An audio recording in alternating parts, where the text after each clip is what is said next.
एटा कोन कम प्रमाण की जे आपण माने बिजू जनता दल महिला विरोधी कांग्रेस रो तो चरित्र महिला विरोधी किंतु बिजू जनता दल रो दोहरा नीति आपण मानकु पुरा crocodile tier भलिया लागुथला। Bharatiya Janata party रो कथा गोटे कार फोटो ये मान्यवर सांसद राज्यसभा मानस मंगराज ये मीटिंग रे बसछंती ए मीटिंग रे बसछंती एवं ये वुमेन रिजर्वेशन बिल को केमिति केमिति विरोध करा हबो ता पई योजना प्रस्तुत करा होची। एटू कोन एटा कोन कम प्रमाण की गृह दीर्घ समय धरी महिला सशक्तिकरण राजनीतिक क्षेत्र रे आलोचना हेछि। मु गोटे जिनस एठी उदाहरण देवा पे चाहे माननीय स्पीकर महाशय जे मुख्य विरोधी दल बिजू जनता दल गोटे प्रहेलिका करुछंती एवं से माने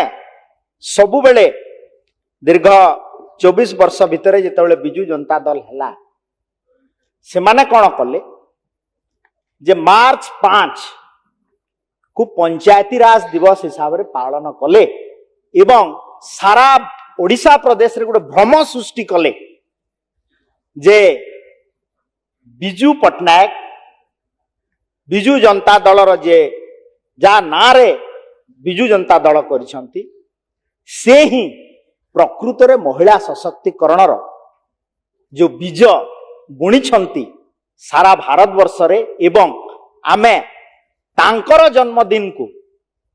मार्च 5 को आमे पंचायती राज दिवस हिसाब रे पालन करिवो एवं गोटे भ्रम धारणा सृष्टि कले पूरा भारत वर्ष रे। आम सरकार जेतेबेले आसिला डबल इंजिन सरकार केंद्र रे यशस्वी प्रधानमंत्री नरेंद्र मोदी जी नेतृत्व रे एवं माननीय मुख्यमंत्री मोहन चरण माझी नेतृत्व रे आमे या को तर्जमा करे जना पड़ला जे 72 एवं 73rd अमेंडमेंट हेइथिला अप्रैल 24 1993 एवं नेशनल पंचायती राज दिवस होउची 24 अप्रैल एवं जेतेबेले ताकू आमे परिवर्तन करिकरी 24 अप्रैल रे पंचायती राज दिवस को पालन करागला। बिजू जनता दल पक्षरु राज रास्ता रे उल्हेले एवं से कले जे ये भारतीय जनता पार्टी बिजू विरोधी। आउ गुटे कथा ये दोहरा नीति तांकर मुखा प्रकृत मुखा खोलिया को चाहूची जे से माने आउ गोटे पाद आगो को जाई सबु बेले विधानसभा रे एवं बाहरे कहंती जे भारत आमर बिजू जनता दल ही प्रथम ये 2011 मसीहारे आमे 50% वुमेन रिजर्वेशन देलु किंतु एटा भी मध्य मिथ्या। यशस्वी प्रधानमंत्री नरेंद्र मोदी जी नेतृत्व रे आमे आमर एनडीए गठबंधन 2006 रे बिहार रे आमे 50% एटा एनडीए रो चिंताधारा विचारधारा एवं आमे 50% वुमेन रिजर्वेशन प्रथमे बिहार रे आरंभ करा हिथिला एवं गोटे नेशनल मैंडेट थिला 1993 रे जे 33% 72 एवं 73rd अमेंडमेंट रे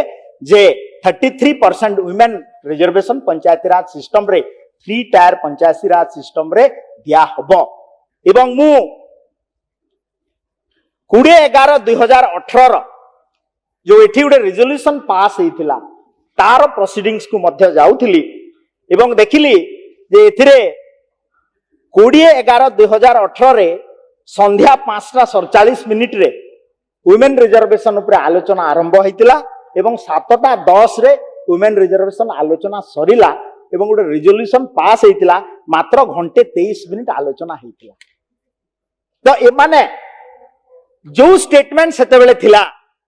सेतेबेलर गृहर नेता एवं एवकार मान्यवर लीडर ऑफ ऑपोजिशन गोटे कथा एठी कहितिले जे empowerment of women is very close to my heart no household, no society, no state, no country has ever moved forward without empowering its women. এবং আজি কহিলে যে ଆମେ women reservation ପାଇଁ ଲଢ଼େଇ କରିବୁ। ମୁଁ ଗୋଟେ ପ୍ରଶ୍ନ କରିବାକୁ ଚାହେଁ ଏବଂ ଗୋଟେ ଗୋଟେ ଗୋଟେ ଟ୍ୱିଟରର ଗୋଟେ ଫଟୋ ଆପଣମାନଙ୍କୁ ଦେଖେଇବାକୁ ଚାହୁଁଛି। ସୁପ୍ରିୟା ସୋଲେ ଏନସିପି ର ଯେ ମାନ୍ୟବର ସାଂସଦ ସେ ଏନଡି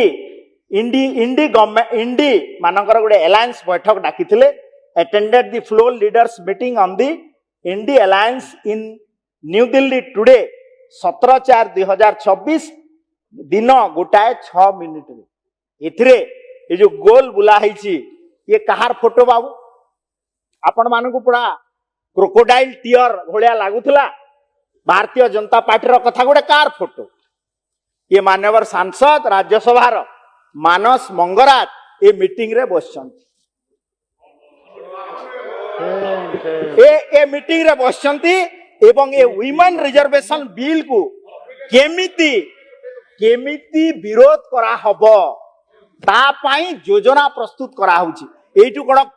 एटा कोन कम प्रमाण की एटा कोन कम प्रमाण की जे आपण माने बिजू जनता दल महिला विरोधी कांग्रेस रो तो चरित्र महिला विरोधी किंतु बिजू जनता दल रो दोहरा नीति एपटे बिजू पटनायक बिजू जनता दल जार ना रे हेची सेमानकर गुटे कथा मान्यवर लीडर ऑफ ऑपोजिशन कर 2018 रे गुटे कथा 2000 आज 26 रे आज 30 एप्रिल रे गोटे कथा एवं जिते बेले एई बिल प्रति गोटे कॉन्शियस डेवलप करा होतरा पार्लियामेंट हाउस रे सेते बेले विरोधी दल रो भूमिका कोन थिला एवं जेहेतु 20 रे 20 सफा केही नाहांती लोकसभा रे किंतु गली पसिकरी जेते बेले जदी लोकसभा रे पास हे गला राज्यसभा रे केमिति ताकू विरोध करा हबो ता पई आपनकर सांसद इठी जाई कोन मंत्रणा करूथली आपण माने तार उत्तर देबे की ता सहित ताकू चिली पारिबे नै आ दुई तीनटा बड़ फोटो एथिरे जयराम रमेश कांग्रेस रो तांको सहित बदे एडे जयराम रमेश तापरे तांको सहित मध्य मंत्रणा करूछंती जे आमे मानस मंगराज रा जाइछंती से एटी मंत्रणा करूछंती जे आमे ए जो बिल को आमे विरोध करिबु। आपणकर मानसिकता आपणकर मानसिकता आपणकर मानसिकता राज्यसभा रे आपण बिल को विरोध करिबे। तापरे आसिला जे तापरे आसिला जे जेतेबेले 2023 रे जेतेबेले एकदम गृह को आपण माने भ्रमित करिसंते आपण मु बुझेबी आपण माने गृह को भ्रमित करूछंते जेतेबेले 2023 रे जेतेबेले नारी शिक्षा अधिनियम बंधन बिल पास हला सेतेबेले गुटे सेठी प्रोविजन थिला जे आमे डिलिमिटेशन सहित कॉन्स्टिट्यूशनल अमेंडमेंट हबो 334 ए रे कॉन्स्टिट्यूशनल अमेंडमेंट हबो डिलिमिटेशन हबो ये हमने जानिथिले कि नहीं 2023 रे आपण माने जतेबेले सपोर्ट करथिले आपण जानिथिले कि नहीं निश्चय जानिथिले ता सत्वे भी आपनकर जो क्रोकोडाइल टियर कथा मान्यवर लीडर ऑफ ऑपोजिशन नवीन पटनायक कहूतिले या गोटे भ्रम धारणा सृष्टि करूचंती जो भले आपण पंचायती राज दिवस को मार्च 5 रे जेमती ऑब्जर्व करूतिले से भलिया गोटे भ्रम अवधारणा सृष्टि कले पूरा हाउस रे एवं गोटे महिला विरोधी आचरण बिजू जनता दल एवं कांग्रेस आज तांकर स्पष्टतार सहित उल्लेख करिसंती। आ गोटे इश्यू को मुटिके जीवी आपण माने जो आशंका प्रकाश कले मान्यवर विरोधी दलर नेता नवीन पटनायक एवं चिट्ठी लिखिले ए चिट्ठीर आधार मध्य किछि नथिला से चिट्ठी रे मान्यवर गृह मंत्री तांकर स्पष्टीकरण दे सारी संती से कहिले जे ए जो फार्मूला एडॉप्ट हबो आफ्टर पास द बिल सेथिरे प्रपोज लोकसभा बेस्ट 50% फॉर्मूला बा मोदी गवर्नमेंट हबो एतिरे आपणकर एबे 2000 आमर सेंसस रे 21 टा सीट अछि ताहा बढ़ी करी 32 टा सीट हबो एथिरे ओडिसा रो स्वार्थ हानि हो नाही भारतीय जनता पार्टी रो 20 जन सांसद ओडिशावासी तांको मैंडेट देइछंती एवं लोकसभा को जाइछंती निश्चित भाव रे भारतीय जनता पार्टी ओडिशार लोकंकर स्वार्थ को रक्षा करिवा पई आमे सेठी हमर स्वर उत्तोलन करिचु एवं लोके सरकार को एठी मैंडेट देइछंती भारतीय जनता पार्टी को गुड गवर्नेंस चलेवा पई अमित शाह आ गुटे कथा मध्य तांकर आ गुटे स्टेटमेंट रे से देइथिले सेते बेले तांकर अभिभाषण समय रे जे विरोधी दल को सेते बेले कहिले कांग्रेस मध्य थिला सेते बेले कहिले जे आपण घंटे समय नियंतु you take your own decision आपण अमेंडमेंट देवा को कोन चाहुचंती आनंतु आमे गुटे जनरल कॉन्सेंसस रे आको पास करेबा एवं 2029